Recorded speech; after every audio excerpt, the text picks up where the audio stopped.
जय जय शङ्कर हर हर शङ्कर जय जय शङ्कर हर हर शङ्कर जय जय शङ्कर हर हर शङ्कर जय जय शङ्कर. ஸ்ரீ சங்கர சரிதம் தெய்வத்தின் குரல் 5ஆம் பாகம். ஈஸ்வராவதார பிரமாணங்கள் வேத இதிகாச புராணங்களில்.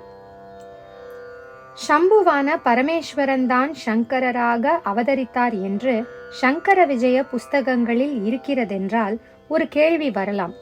சங்கர விஜயம் எழுதியவர்கள் சங்கராச்சாரியாருடைய பக்தர்களாகத்தான் இருப்பார்கள். அவருடைய சித்தாந்தத்தை தழுவியவர்களாகவும் அவரையே குருவாக கொண்டவர்களாகவும் தான் இருப்பார்கள். இந்த மாதிரி நம்முடைய அன்புக்கும் பக்திக்கும் உரிய குரு என்று உள்ள ஒருவரை ரொம்பவும் தூக்கி வைத்து மகாபுருஷர் என்று பொதுவாக சொல்வதற்கும் மேலே சாக்ஷாத் அவதாரம் என்று கொண்டாடத் தோன்றுவது இயற்கை. அபிமானத்தின் பேரில் இப்படி ஸ்தோத்திரம் பண்ணுவது யதார்த்தமாக இருக்க வேண்டிய அவசியம் இல்லை. ஆகையினால் ஆச்சாரியால் ஈஸ்வராவதாரம் என்பதற்கு சங்கர விஜய புஸ்தகங்களை தவிர வேறே ஏதாவது எவிடன்ஸ், அதாவது சான்று இருந்தால் சொல்லுங்கள். அதாவது அவருடைய மதத்தை தான் சேர்ந்தவர்கள் எழுதியதென்று சொல்வதற்கில்லாமல் பொதுப்படையாக உள்ள உத்தமமான வேறு நூல்களில் ஆதாரம் இருந்தால் சொல்லுங்கள், பிரமாணமாக ஒப்புக்கொள்கிறோம் என்று சொல்லலாம். அப்படியும் அநேகம் இருக்கவே செய்கின்றன. எல்லாவற்றுக்கும் மேற்பட்ட ஸ்ருதி பிரமாணமே கூட இருக்கிறது. வேதவாக்கோ என்று கேட்கிறோமே, அப்படிப்பட்ட வேதவாக்கே இருக்கிறது ஆச்சாரியால் அவதார புருஷர்தான் என்பதற்கு. உடைத்து சொல்லாமல் கொஞ்சம் கூடமாக, அதாவது மறைமுகமாக சொல்லி இருக்கிறது.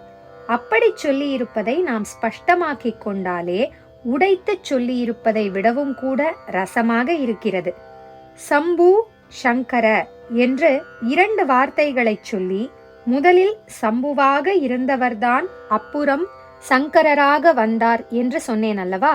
இதே 2 பேர்களை இதே கிரமத்தில் முதலில் சம்பு அப்புறம் சங்கர என்று சொல்லி அதற்கும் அப்புறம் பஞ்சாட்சரத்தை வேதத்தில் ஒரு இடத்தில் சொல்லி இருக்கிறது.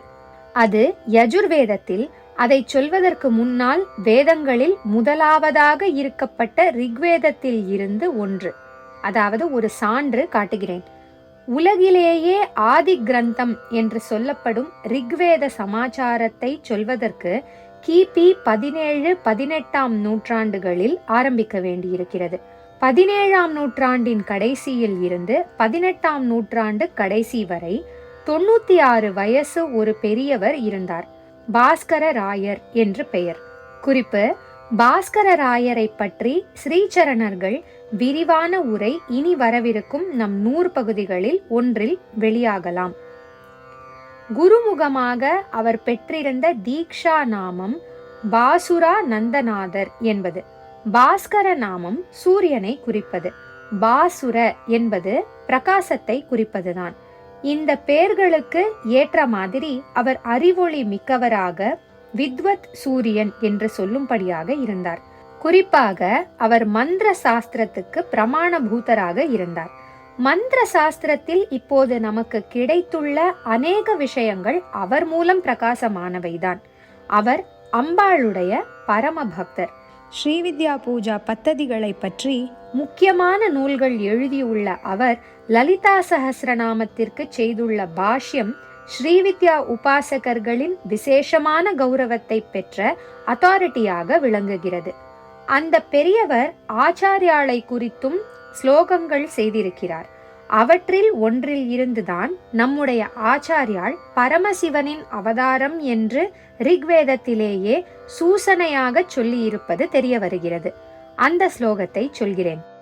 ஸ்ரீராமம் பிரதி புஷ்கராபித மகாயக்ஷேண வேதத்ரய வியாக்கியானாவசரே விசிஷ்ய கதிதம் ஸ்ரீ விஷ்ணு தர்மோத்தரே ஏதாம் தேனும் உபஹ்வயாமி சுதுகாம் இத்யுருக் கதம் சங்கராச்சாரியம் சிஷ்ய சதுஷ்டயேன சகிதம் வந்தே குருணாம் குரும். வந்தே குருணாம் குரும் சங்கராச்சாரியம் என்று நம் ஆச்சாரியாளை குருவுக்கெல்லாம் குருவாகச் சொல்லி நமஸ்காரம் தெரிவித்திருக்கிறது. ஸ்ரீராமம் என்று ஆரம்பித்திருப்பதால் ராமரோடு ஆச்சாரியாளை சம்பந்தப்படுத்தி இருக்கிறது என்று புரியும். எப்படி சம்பந்தம்? ராமர் கதை முழுதும் ராமாயணத்தில் சொல்லியிருப்பதோடு முடிந்துவிடவில்லை. அதில் சொல்லாததை சொல்லும் இதர புஸ்தகங்கள் இருக்கின்றன. அவற்றில் யோக வாசிஷ்டம் அல்லது ஞான வாசிஷ்டம் என்பது ஒன்று. இன்னொன்று விஷ்ணு தர்மோத்தரம்.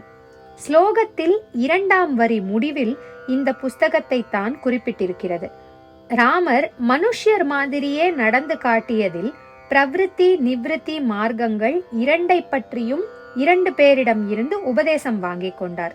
வசிஷ்டரிடம் இருந்து நிவிருத்தியின் பிரகாஷ்டையாக, அதாவது உச்ச எல்லையாக அத்வைத்தமான ஞானோபதேசம் பெற்றுக்கொண்டார். அதுதான் ஞான வாசிஷ்டம். வேதாந்தம் படிப்பவர்களுக்கெல்லாம் தெரிந்த புஸ்தகம்.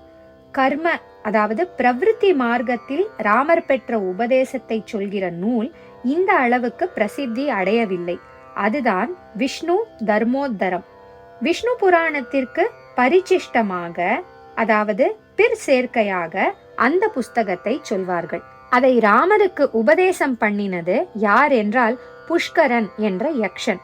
புஷ்கர அபித மகா யக்ஷேன என்று இதை சொல்லி இருக்கிறது. மகா யக்ஷன் என்று அடைமொழி கொடுத்து சொல்லி இருப்பதால் அவனுடைய பெருமை தெரிகிறது.